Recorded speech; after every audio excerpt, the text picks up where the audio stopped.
ഇനി ഇതിലേക്ക് അല്പം കുരുമുളക് പൊടിയും അല്പം ഉപ്പും കൂടെ ചേർക്കാം.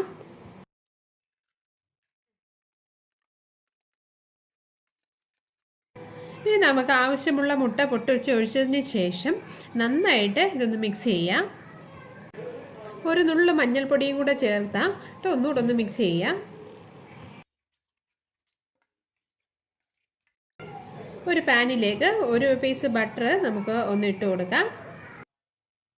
ബട്ടർ ഒന്ന് മെൽറ്റായിട്ട് വരുമ്പോഴേക്കും നമുക്ക് ബ്രെഡ് ഈ മിക്സിലേക്ക് ഒന്ന് മുക്കിയ ശേഷം നമ്മുടെ പാനിലേക്ക് വെച്ച് കൊടുക്കാം.